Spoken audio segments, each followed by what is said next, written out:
Welcome back to episode 12.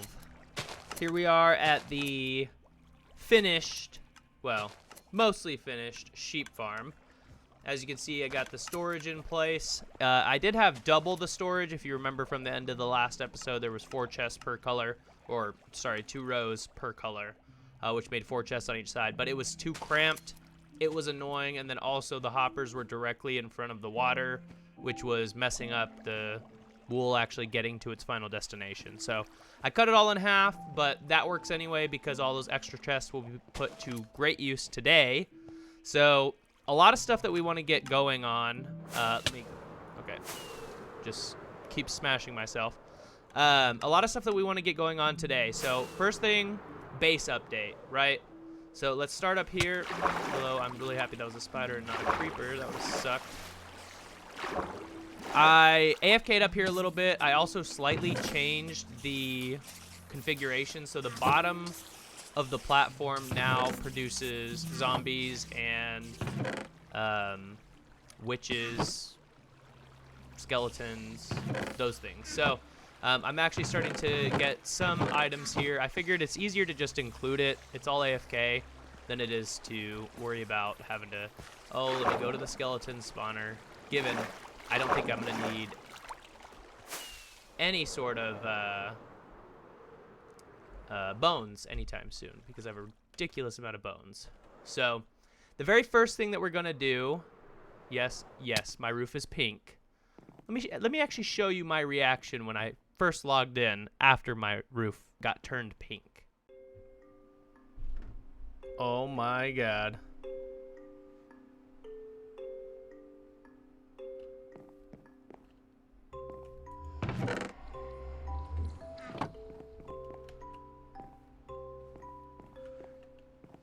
What happened here?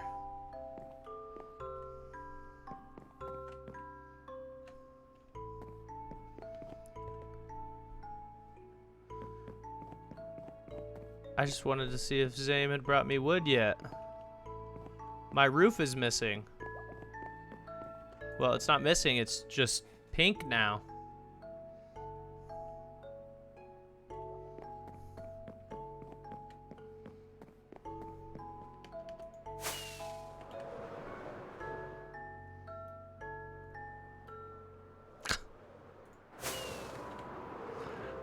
What? There's a new sign. The magenta bandit strikes again. Well, at least this time the color matches. That was my reaction. I honestly was a little bit flabbergasted, but you know, after watching the video with the magenta bandit and all of that, I kind of get it. I talked a little bit of shit and told them basically that my roof didn't match the trim. So instead of replacing the trim, they came and they replaced the roof. So if you haven't seen that, go check out Splash's episode. She spends a little time over here, or the magenta bandit spends a little bit of time over here messing with my house. So fun episode, great to watch. But let's get back into all the things that we have to do today. So first off, this is the wood that we have left after Zame's delivery of 3 different shulker boxes of wood. So I've already put the other one to use, which we're going to get into that here in a minute. I'm going to catch you guys up on some of the things that I've been working on in terms of getting prepped for our build today. But we're going to actually run to the shopping district because Alex has updated Challenge Accepted, and I want to do one of the challenges. So I have not actually looked at all of the new challenges, so I'm going to go over there and I'm going to start doing it. And when we get back, we're actually going to end up meeting up with Alex because we are going to work on the Piglin trading area. Before we get into Challenge Accepted, let's actually check out the first game on the server.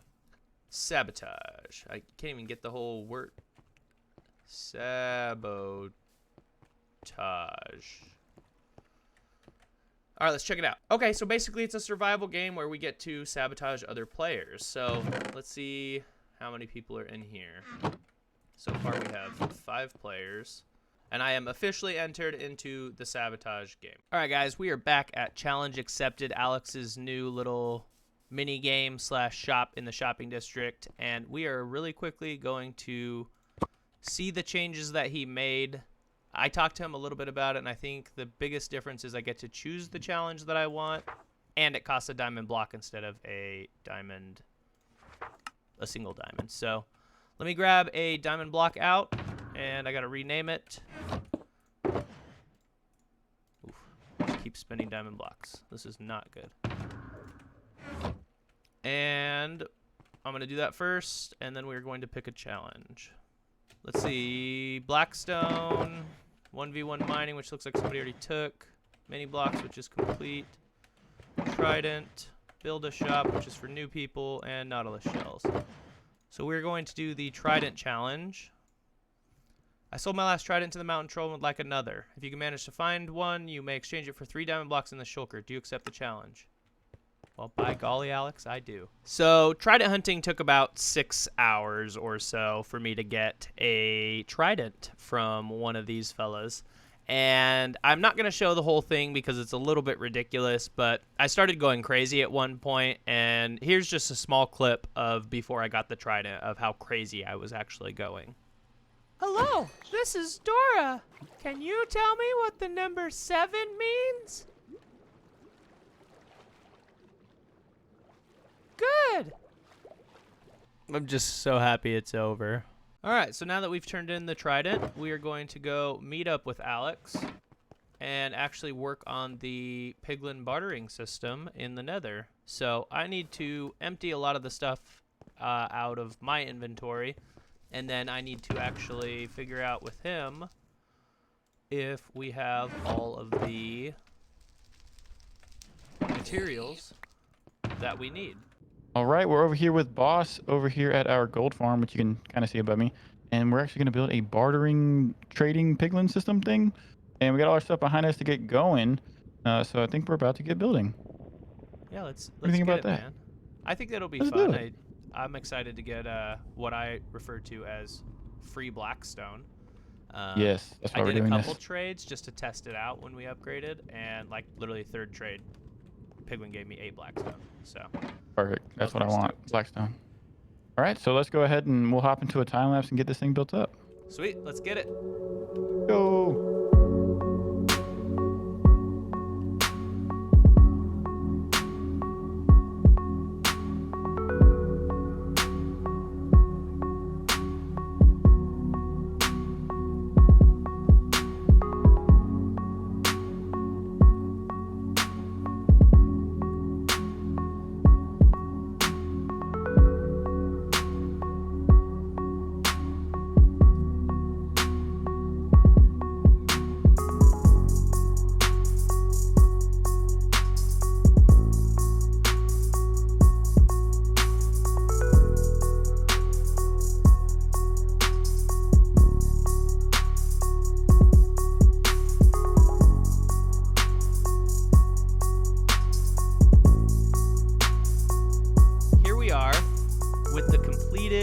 Piglin trading hall.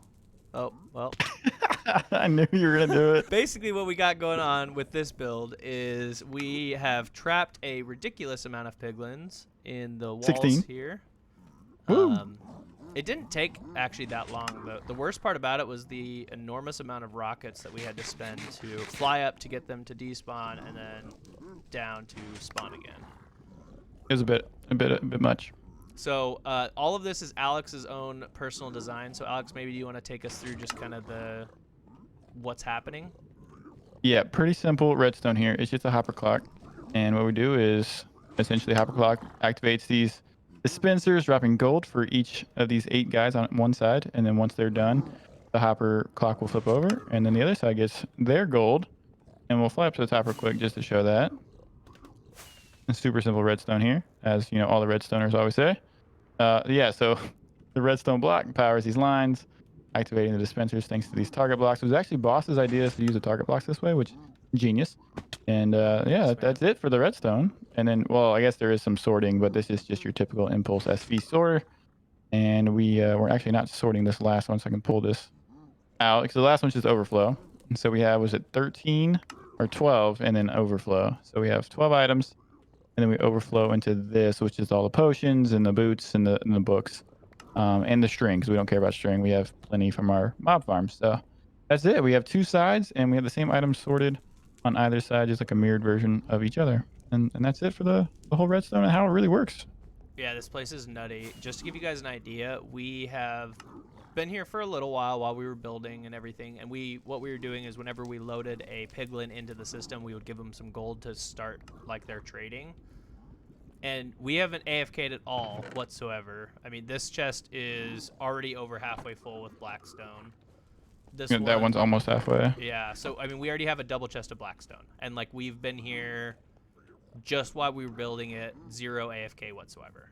So Yeah, it seems to be working really well. it's kind of nutty. And just to give you one last little glimpse of how crazy this is, 4.5 stacks of crying obsidian and 3.5 stacks of crying obsidian. Like, you can't mine this stuff, or I mean, you can't like make this stuff. You have to find it or get it out of this farm. So yeah, it's kind of crazy here. I'm really happy with how it turned out. Obviously, the decorations aren't done. Yeah, it's just part 1. This is definitely just part 1. I guess I failed to mention that hopper clock system basically allows it to not back up. So it's got enough time in between cycles that each side's got enough time to clear out the hoppers. So we don't have to worry about anything getting backed up too much. At least we think. We'll have to do some testing to make sure, but as of now, it looks like it's not backed up at all. So yeah, this is it for part 1. Part 1 is complete. Well, Alex, I appreciate you spending some time with me building this. I'm really excited that we don't have to go mine blackstone anymore. Absolutely. I just did some yesterday, and I'm glad I don't have to do it again. It's just so beautiful. Once the walls get put in, this is going to be nuts. Yeah, nice little fortress of production. Sweet, man. Well, with that, I think I am going to be off for now, and hopefully you and I can meet up soon to at least design the exterior. I don't know if we're going to be doing all of the building on camera and stuff. I might just give progress updates later, but I'd like to like design it. Yeah, absolutely. We can like test pillars and ideas, and we'll figure it out. Sweet. Well, all right, bro. I'll see you. Let's call it there, and I will catch up with you soon. Later. See you, man. It flies away into the distance like a superhero. Bye. All right, guys. We AFK'd here for about an hour. Alex came and took some blackstone. So what I want to check is how much gold we have left. Okay, so a little under half. Let's check the stocks. Holy cow. This is a beautiful sight. So what's next? Well, we are going to spend some time back at the base. We have some things to dig out for a project that we're actually going to work on in the next episode. That's where we're going to go next, and I'll bring you guys back once I get to the base. Well, it's the next day for me in real life, and it's time to start some mining. We got to take this entire circle that I did here all the way down to Bedrock to meet the beacon that I have, or beacons that I have down there. So I'm gonna do this with a time lapse so that you don't have to just sit here and watch me mine forever, but I'm in dire need of some redstone ore, some coal ore, things like that. So we're gonna just mine this all the way down to Bedrock, and we are not gonna stop until we are done. So let's jump right into it, and here we go.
Well, we did it. It took a lot longer than I thought it would. I guess that's like a theme of what we're doing now. To be fair, though, to myself, we spent the last, I don't know, half hour, 45 minutes clearing out all of this around the bedrock and like getting everything out from like underneath it, like making sure we can't see any stone hidden, because I have a cool plan for how I'm going to do the floor down here, so I wanted that set up. We also went through a ridiculous amount of tools, so let me grab out these 2 purple shulkers.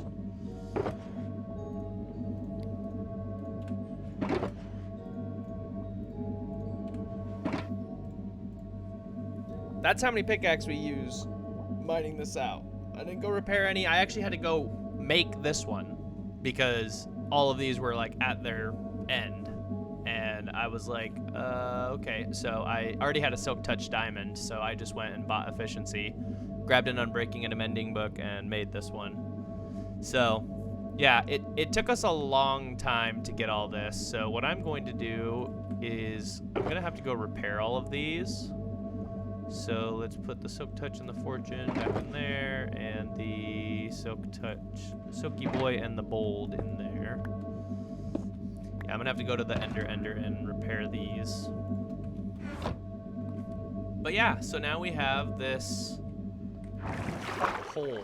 And what is going to be the point of this hole? This is going to be an extension of our mega base. So I want the very bottom floor to be down there, and that's where our storage facility is going to go. So I'm going to have to clear out some more around there. We're not going to do that today. We're going to do that probably next week. We'll work on the storage facility. But obviously that space right there is not big enough for a sorted storage facility. So I'll have to clear out a lot more on that bottom layer. And before we jump, though, let me show you guys what we got from doing this. So I don't remember which ones to start with. I believe it's these ones. So we got a ridiculous amount of stone and cobblestone. Not really much dirt or gravel. More stone. Basically 2/3 chest almost of each of the 3 different types of stones. This is the valuables, so a good amount of coal we got, which was good because we were running low on coal. We didn't get as much redstone as I wanted, or diamonds, obviously, but I mean, it's still a decent amount for what we did. The 2 things that I was really excited about was the bat's head and the silverfish head. So, look at, I'm a silverfish.